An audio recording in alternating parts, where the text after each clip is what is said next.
anggota Dewan Perwakilan Daerah Republik Indonesia asal Provinsi Nusa Tenggara Timur, Angelo Wakekako, dalam diskusi lesehan dengan sejumlah awak media di Kota Bajawa, Kabupaten Ngada Flores, NTT, secara terbuka mengungkap suara-suara kegelisahan masyarakat lokal Floba Mora terhadap eksistensi Labuan Bajo sebagai kawasan super prioritas. Aspek potensi penggembosan optimalisasi pasar terhadap hasil-hasil pertanian masyarakat lokal. Secara belak-belakan, Angelo juga mengurai adanya catatan kegelisahan warga lokal terhadap gerakan-gerakan ekonomi besar yang tidak berpihak terhadap komoditas pertanian masyarakat lokal. Angelo juga menilai telah terjadi pergeseran identitas Floba Mora atas kehadiran Floratama, meski Floratama terkesan hanya untuk dilihat dari perspektif pariwisata. Menurut Angelo, mendukung Labuan Bajo sebagai kawasan super prioritas harus dibarengi dengan kepekaan nurani terhadap nilai-nilai kepentingan Floba Mora secara lebih mendalam. Secara khusus harus dapat mengantisipasi potensi penggembosan optimalisasi pasar komoditi pertanian masyarakat lokal Floba Mora. Berikut video Angelo ungkap kegelisahan masyarakat lokal. Warga lokal, dan ini dalam kaitan dengan bagaimana isu-isu pariwisata yang memang kelihatan sudah mendunia, tapi berikutnya ada beberapa hal yang apa dipikirkan dan apa didiskusikan. Ini penting ketika ada di daerah saat ini sebagai DPD.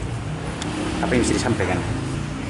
Kegelisahan yang sudah disampaikan tadi, yang ditemukan di masyarakat soal bagaimana terhambatnya distribusi arus barang komoditas untuk menunjang urusan pariwisata di Flores, di Nusa Tenggara Timur, yang hari ini cukup gencar dengan ditetapkannya Labuan Bajo sebagai salah satu kawasan super prioritas di Republik ini.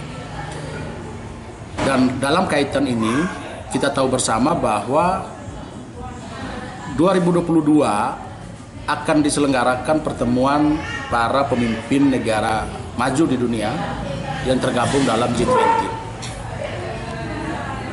Di situ sebenarnya sebagai pertanda dibukanya Labuan Bajo, yang tentu diharapkan menjadi energi yang besar untuk menyedot kehadiran para wisatawan di Flores, yang kemudian diharapkan bisa memberikan efek perekonomian terhadap masyarakat lokal Flores itu sendiri.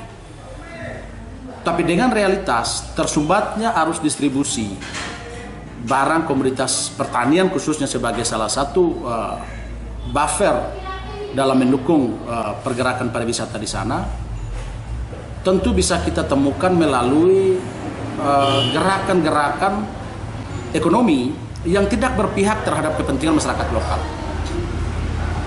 Ini harus dijadikan akumulasi kegelisahan bersama masyarakat Flores dan juga Nusa Tenggara Timur sebagai bagian penting dari Labuan Bajo itu sendiri.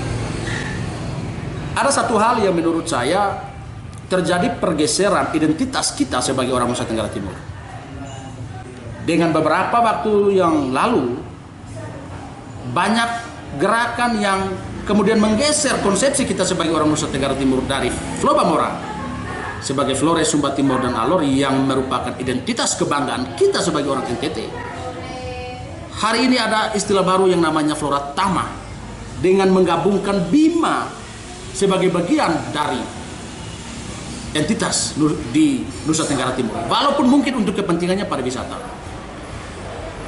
Saya membayangkan dengan bergabungnya Bima sebagai bagian satu kesatuan zona dalam kaitan dengan pariwisata di Labuan Bajo, sebenarnya ini merupakan bentuk pembantahan, siapapun yang melakukan itu, yang mencetuskan itu, sebagai bentuk pembantahan terhadap keberadaan Mandalika di Nusa Tenggara Barat, yang merupakan satu kesatuan dengan Labuan Bajo sebagai 5 wilayah super prioritas yang sedang dikembangkan oleh pemerintah pusat bersama Toba, Borobudur, dan Likupang di Manado. Jadi ketika memasukkan Bima sebagai bagian dari Floratama, menurut saya Bima mesti diletakkan dan dimasukkan dalam satu kesatuan konsep ekonomi pariwisata di Mandalika sebagai energi terbesar, bukan di Labuan Bajo.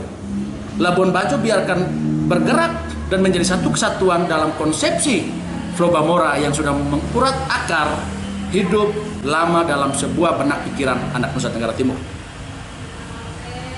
Konsepsi ini yang menurut saya perlu diperhatikan, perlu dipelajari, dan kiranya keberadaan Flores dan wilayah sekitarnya harus menjadi prioritas paling pertama untuk menyuplai apapun kebutuhan wisatawan di Labuan Bajo. Labuan Bajo sudah menjadi hal yang luar biasa, hal besar. Jangan sampai keberadaan Labuan Bajo kemudian mengenyampingkan eksistensi masyarakat lokal melalui produk-produk yang dihasilkan di kebunnya.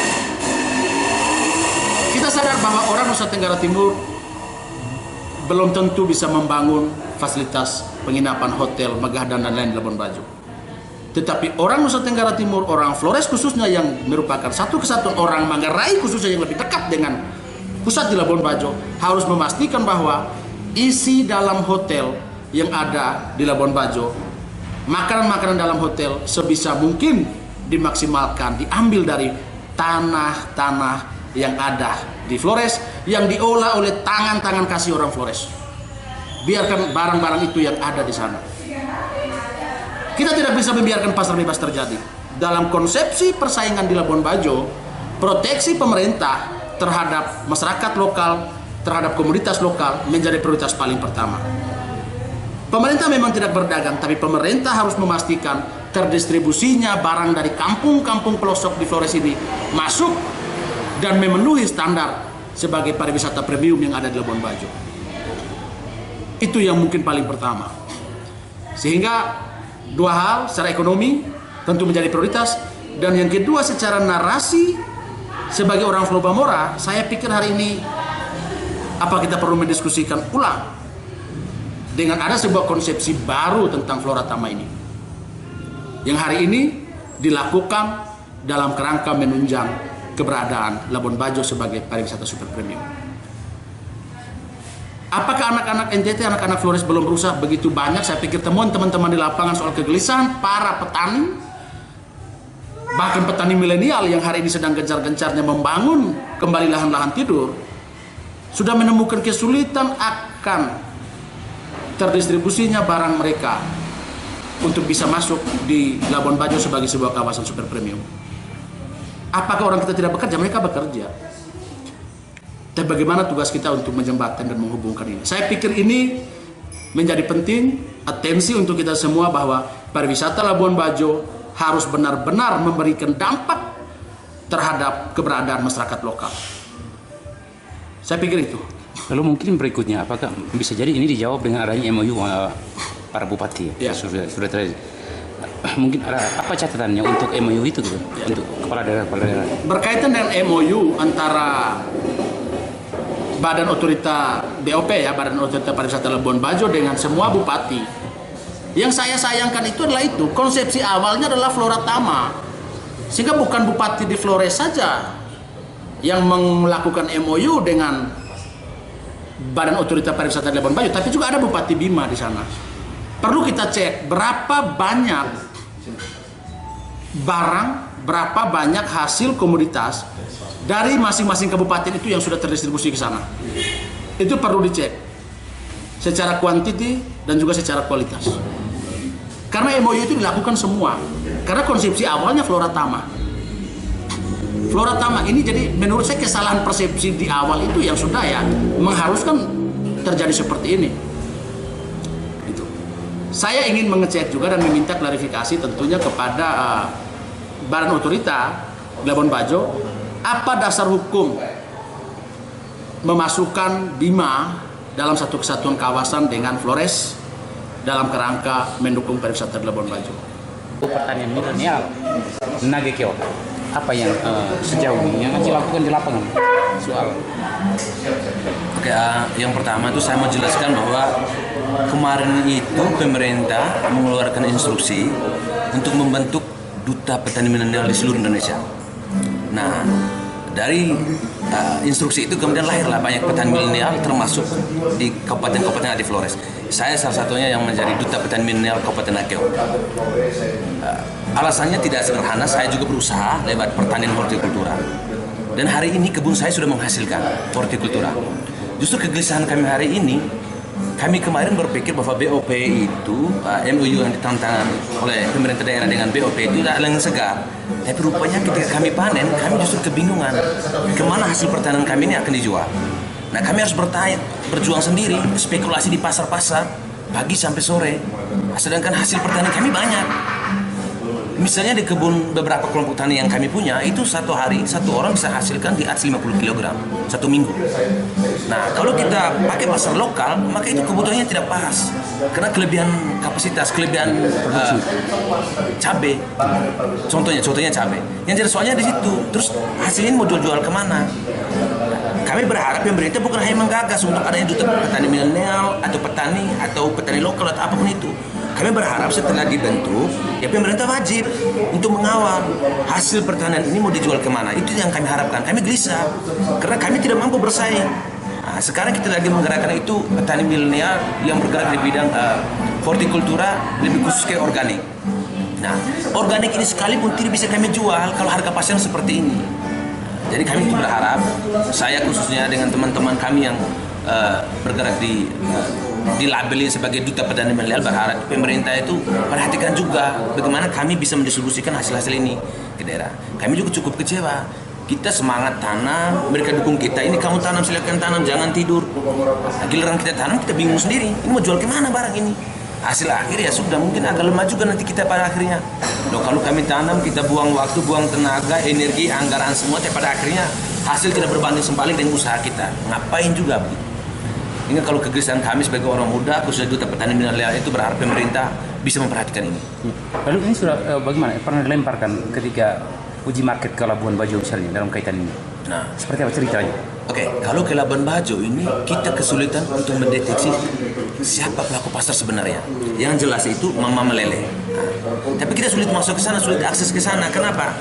Kami mencurigai sudah ada pelaku pasar yang sengaja memonopoli hasil pertanian sehingga mereka sendiri yang bisa menentukan harga pasar.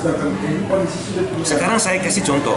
Kalau saya dari Nagekeo bawa Lombok satu pick up, misalnya satu mobil, nah ketika sampai Labuan Bajo, di sana ada pemain pasar yang mengatur harga saya. Mau tidak mau harus jual berapa harga yang minta.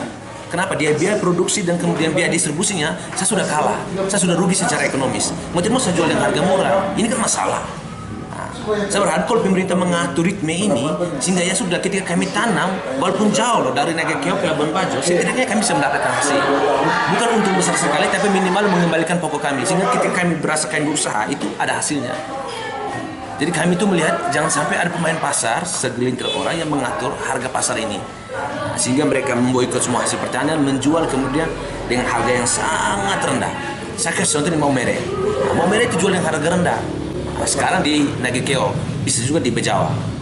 Nagekeo saya sebagai pelaku petani milenial yang punya komoditas hortikultura misalnya dalam bentuk cabai dan sayuran, kita justru kesulitan menjualnya karena harga tidak seimbang dengan biaya produksi. Itu kerugian besar sebenarnya yang kita alami. Tekan poin kami hanya pada pemerintah, karena pemerintah yang mengatur ini. Karena kalau biarkan kami pelaku pasar sendiri yang bermain, barbar nanti kita dibawa. Nah, gitu. Itu Harapannya terhadap BOP? Nah, BOP ini kalau menurut saya kemarin itu beberapa kabupaten sudah tanda tangan. Saya bicara pada skop saya sebagai orang Nagekeo. Nah, sudah ditandatangani. Tapi kelanjutan daripada penandatangan MOU ini menurut saya masih tidak jelas. Masih belum jelas. Belum ada pemerintah kerjasama misalnya kalau kemarin tanda tangan di Koperindak misalnya.